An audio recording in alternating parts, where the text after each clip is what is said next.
Hi friends, నేను మీ కూన రంగనాయకుల మాస్టర్ను. ఈరోజు నేను రచించినటువంటి కోన కథలు కథా సంపుటి నుంచి పయనం అనే కథను ఆడియో ద్వారా మీకు వినిపిస్తున్నాను. ఈరోజు రెండవ భాగం.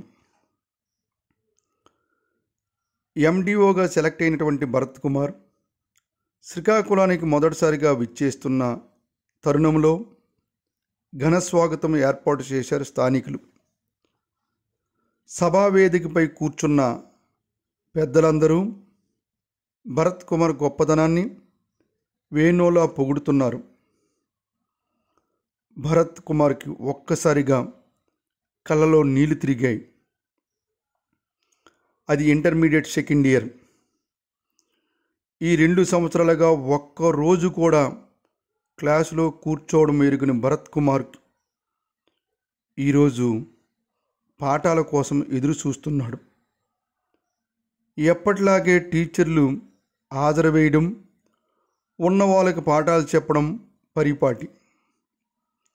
ఈరోజు క్లాసులో కూర్చున్న భరత్ను చూసి లెక్చరర్ వెంకటేశ్వర్లు ఆశ్చర్యపోయారు. భరత్, నీవేనా? ఎన్నడూ పాఠాలు ఎరిగిన నీవు ఈరోజు ఇలా కూర్చోవడం ఏమిటి? ఇందులో ఆంతర్యం ఏమిటి అని ప్రశ్నించాడు. సార్, మొన్న మేము ఇల్లు మారేటప్పుడు మా నాన్నగారు రాసుకున్న డైరీ దొరికింది సార్. అందులో ఇలా రాసి ఉన్నది. ఇది నా ఆత్మకథ కావచ్చు, లేక నా ఆవేదనో అనుకోవచ్చు. ఎవరికి చెప్పుకోవాలో, ఏం చేయాలో తెలియని తరుణంలో నాలోని భావాలను బయటికి చెప్పలేక, మనసులో దాచుకోలేక అంతర్మదనంతో అక్షర రూపం దాల్చాను. ఈ సమాజం చాలా వింతగా ఉంటుంది. తరాలు మారినా, యుగాలు గడిచినా మానవుని మెదడులో ఆలోచనలో మార్పు రాదు. సమాజ పయనములో మార్పు రాలేదు కూడా. ఈ సమాజము ఎల్లప్పుడూ కొన్ని వర్గాలుగా విభజించుకుంటూ సగటు పౌరుని జీవనము సాగిస్తూ ఉంటాడు. స్వార్థపరులు తన అవసరానికి సమాజాన్ని చీల్చుకుంటూ ఉంటారు. పూర్వము రాజుల కాలం నుంచి ఇంతే. తన పల్లకీని మోయడానికి 1000 మందిని బోయిలుగా మార్చిన వైనం. పక్కవాడిని తొక్కుకునే సమాజాన్ని అనేక వర్గాలుగా విభజించుకుంటూ పోయాం. పూర్వం వర్ణాలు, ఇప్పుడు వర్గాలుగా ఈ సమాజాన్ని విభజించుకున్నాం. అవి 6 అంతస్తుల భవనం. అందులో మొదటి అంతస్తు నిరుపేద. ఈ నిరుపేద వాళ్ళకి పూట గడవడమే కష్టం. ఏ రోజు తింటాడో, ఏ రోజు పస్తుంటాడో వీడికే తెలియదు. చివరకు ఆకలితోనే అంతర్ధానమైపోవచ్చు కూడా. ఇక రెండో వర్గం వారు పేదవర్గం. వీరికి ఆ రోజు వరకు పర్వాలేదు. రేపటి గూర్చి అడిగితే పైవాడి వైపు చూపిస్తాడు. ఇక మూడో వర్గం దిగువ మధ్య తరగతి వర్గం. వీళ్ళకి ఈ రోజుకు ఉంటుంది, రేపటికి దిగులుండదు. ఎల్లుండి కంటే ప్రశ్నార్థకమే. 2 రోజులు కడుపు జరుగుతుంది. ఇక 3వ రోజు అంటే కష్టమే. ఇక 4వ వర్గం ఎగువ మధ్య తరగతి. వీరి బ్రతుకులు మోటార్ సైకిల్కి ఎక్కువ, కారుకు తక్కువ. సమాజంలో తమ స్థాయిని పెంచుకోవడానికి ఇల్లు, కారు కొని అప్పులతో తిప్పలు పడుతుంటారు. ఇక 5వ వర్గం ధనిక వర్గం. వీరి దగ్గర డబ్బులుంటాయి. అవి గంటకొకరి దగ్గర చక్కెర్లు కొడుతూ తిరుగుతుంటుంది. పరధ్యానంలో ఉంటే 10 రోజుల్లో పతనమైపోతాడు. అందుకే ఎల్లప్పుడూ డబ్బు ధ్యాసతోనే జీవిస్తూ ఉంటారు. వీరు చేసే త్యాగంలో కూడా స్వార్థమే ఉంటుంది. ఇక ధనికోన్నతి, ఇది 6వ వర్గం. ఈ 6వ వర్గమైనటువంటి ధనికోన్నతి వారికి ఆకలి అంటే ఎలా ఉంటుందో తెలీదు.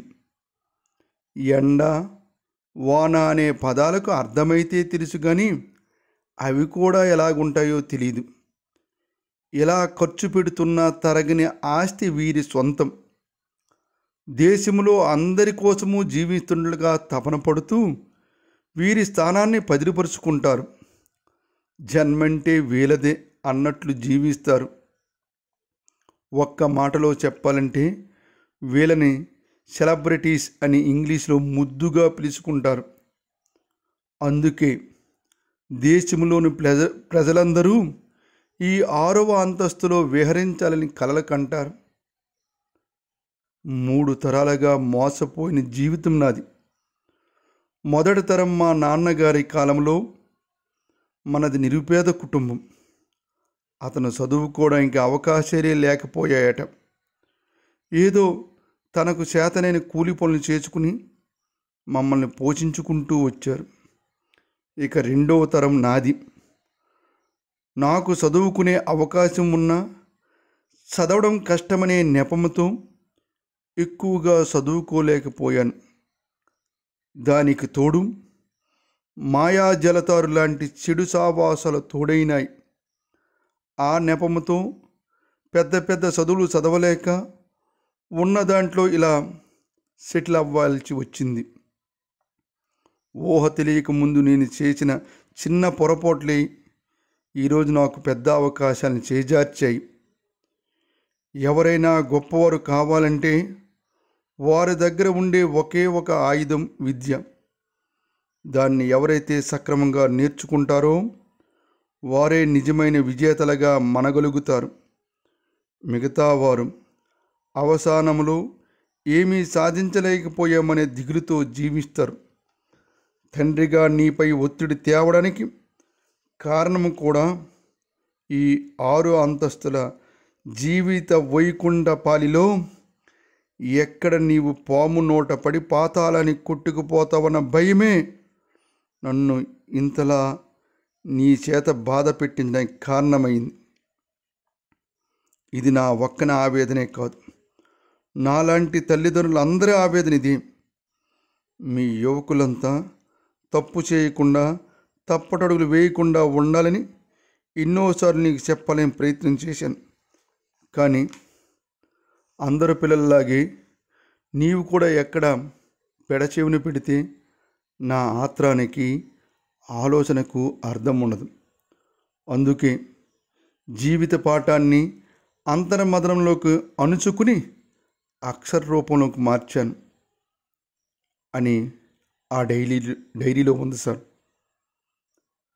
తండ్రి ఆలోచనలు క్లాసులో చెప్తూ ఒక్కసారిగా కన్నీటి పర్యంతమయ్యాడు భరత్ కుమార్. సరే భరత్, నీకు నేను తోడుగా ఉంటాను. ఎప్పుడు ఏ డౌట్ వచ్చినా నా దగ్గరికి వచ్చి నేర్చుకో. శిష్యుడు బాగుపడతాడంటే ప్రతి గురువు పాఠాలు చెబుతూనే ఉంటాడు. నిన్ను ప్రయోజకుని చేసే బాధ్యత నాది అంటూ వెన్ను తట్టాడు లెక్చరర్ వెంకటేశ్వర్లు. ఒక్కసారిగా కలలో నుంచి బయటకు తేరుకున్నాడు భరత్ కుమార్. ఇంతలో సభాధ్యక్షులు మైకు అందుకుని, ఈనాటి ఈ సభకు ముఖ్య అతిథి ఎండిఓ భరత్ కుమార్ గారు మాట్లాడుతారు అంటూ మైక్ ఇచ్చాడు. భరత్ కన్నీళ్ళు జోబు రుమాలతో తుడుచుకుంటూ, ఈనాటి నా విజయానికి కారకులు నా తల్లిదండ్రుల ఆత్రం, నేను చేసిన అలుపెరగని పోరాటం, నా ఉపాధ్యాయుల ప్రోత్సాహం నన్నెంతటి వాడిని చేశాయి. నేను ఇంటర్మీడియట్ సెకండ్ ఇయర్ చదువుతున్న రోజుల్లో ఒక గ్యాస్ సిలిండర్ వ్యాను వెళ్తూ ఒక కలవర్టర్ దగ్గర ఎక్కేటప్పుడు వెనుక ఉన్న కొన్ని సిలిండర్లు జారిపోయి బ్లాస్ట్ అయ్యాయి. ఆ వెనుకనే ఆఫీసుకి వెళ్తున్న మా నాన్నగారు ఆ మంటల్లో చిక్కుకున్నారు. నేను వైజాగ్ నుంచి పరుగున వచ్చాను. ఐసీయూలో నాన్న ఉన్నారు. ఎప్పుడు కోపంతో సిర్రుబుర్రుమనే నాన్న ఇప్పుడు కనుచూపే తప్ప ఆ కోప తాపాలు లేవు. కళ్ళ వెంట వస్తున్న దారిలో ఆ వేదన నాకు తప్ప ఇంకెవ్వరికీ అర్థం కావు. Serious condition.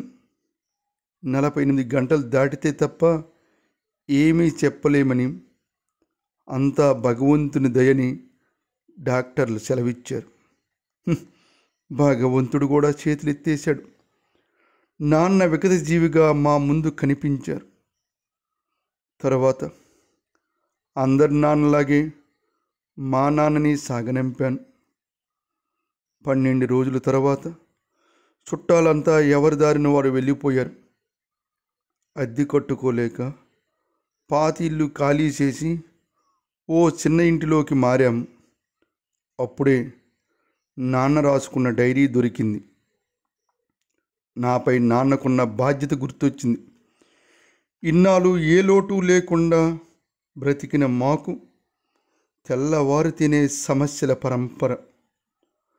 వైజాగ్ వెళ్దామంటే ఛార్జీకి డబ్బులు లేని పరిస్థితి. అప్పు కూడా ఎక్కడా పుట్టని పరిస్థితి. సాయంత్రానికి మా అమ్మ ఓ 500 రూపాయలు తెచ్చి చేతిలో పెట్టి, చిన్న, నాన్నే ఉంటే ఈరోజు నీకు ఎదురొచ్చి అన్నీ చూసుకునేవారు. నా దగ్గర ఇంతే ఉన్నాయి. అనవసరమైన ఖర్చులు పెట్టకుండా బుద్ధిగా చదువుకోరా అని చెప్పింది. అమ్మ, లోకం దృష్టిలో ఇవి 500 మాత్రమే. కానీ నా దృష్టిలో మా అమ్మ రక్తము. ఎక్కడ అప్పు పుట్టకపోయేసరికి నీ రక్తాన్ని అమ్మి తెచ్చావని నాకు తెలుసమ్మా. ఇప్పుడు నాన్న ఎదురుగా లేకపోవచ్చు, కానీ నాన్న ఆశయం నాలో ఉంది.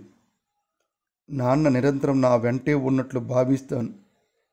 నాన్న రాసుకున్న డైరీలో నన్ను ఏ స్థాయిలో చూడాలనుకున్నారో ఆ గమ్యం చేరే వరకు విశ్రమించను. అక్కడ నుంచి అలుపెరగని పోరాటం చేశాను. చదవడం అంటే పుస్తకం ముందు పెట్టి కూర్చుంటే వచ్చేది కాదు. దానికి బోల్డంత శ్రమ, సహనం, ఓర్పును జోడించాలి. అప్పుడే విద్యార్థి సఫలీకృతుడవుతాడు అని భరత్ కుమార్ ఉపన్యసించాడు. ముందుగా ఉన్నటువంటి యువకులు ఒక ప్రశ్న వేశారు. సార్, మీ కార్యదక్షతను ఈనాటి యువతీ యువకులకి వివరించగలరా అని కొంతమంది యువకులు అడిగారు. భరత్ కుమార్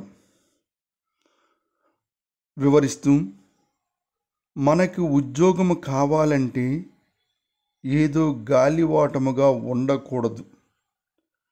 విజయం అనేది నడిచిన దారిలో ఎదురు వచ్చే వస్తువు కాదు. మనకు మనమే సాధించుకోవాలి. దానికి సంకల్ప బలం దృఢంగా ఉండాలి.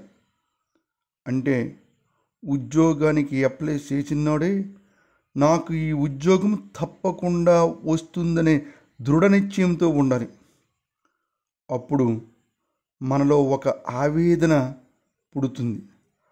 ఆ ఆవేదన నుంచి ఒక ఆలోచన వస్తుంది. ఆ ఆలోచనతో మనలో అనేకమైనటువంటి అన్వేషణలు ప్రారంభమవుతాయి. ఆ అన్వేషణయే అనేక పుస్తకాలను చదివిస్తుంది.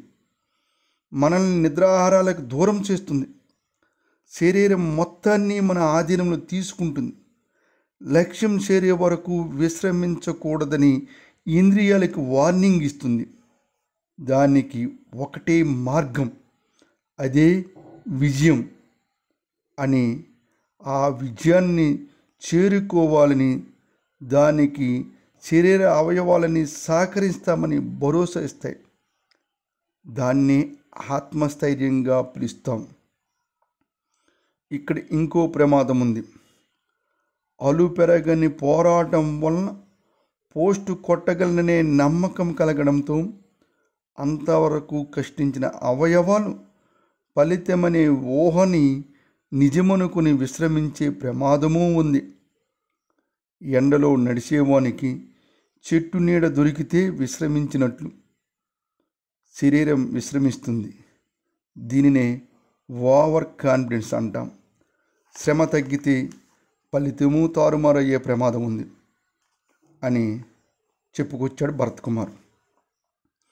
ఎదురుగా కూర్చున్న ఓ యువకుడు, సార్, ఒక్కొక్కసారి ఎంత కష్టపడినా ఫలితము దక్కకపోతే ఏం చెయ్యాలి అని అడిగాడు. మంచి ప్రశ్న వేశారు. పరాజయాలన్నీ విజయాలకు సోపానాలుగా మార్చుకోవాలి. పరాజయంలో నీ లోపము లేనినాడు నిన్ను చూసిన భగవంతుడు సిగ్గుతో తలదించుకుని మరో బంగారు అవకాశాన్ని బహుమతిగా ఇస్తాడు. ఎలా చూసుకున్నా కష్టపడ్డవాడు విజయ తీరాలకు చేరి తీరుతాడు అని వివరించి, చదువు విలువ తెలియనన్నాలు చెడు సావాసాల పుణ్యమని చెడు తిరుగులు తిరిగాను. తీరా జీవితం చేజారాక తత్వం బోధపడి వెనుకకు తిరిగి చూసుకుంటే పూడ్చరాని నష్టం జరిగిపోతుంది. దానికి శిక్ష ఒక జీవితం నాశనం. దీనికి జడిచిన తల్లిదండ్రులు వారికి జరిగిన అన్యాయం తమ పిల్లకు జరగకూడదని ఒత్తిడి తెస్తారు. అందుకే ఈనాటి విద్యార్థులంతా బాధ్యతనెరిగి బాగా చదువుకుని మీ జీవితాలు బంగారుమయం చేసుకుంటారని ఆశిస్తున్నాను అంటూ భరత్ కుమార్ తన ప్రసంగాన్ని ముగించాడు. సభలోని వారంతా కరతలాల ధ్వనులతో మారుమోగిపోయింది. స్వస్తి. చూశారు కదా ఫ్రెండ్స్, ఈ కథ ఎలా ఉందో మీ స్పందన తెలియజేయగలరు. ఒక లైక్ చేయండి, కామెంట్ చేయండి. మన ఛానల్ ఇంకా ఎవరైనా సబ్స్క్రైబ్ చేసుకునే వాళ్ళు ఉంటే సబ్స్క్రైబ్ చేసుకుంటారని ఆశిస్తున్నాను. Thank you.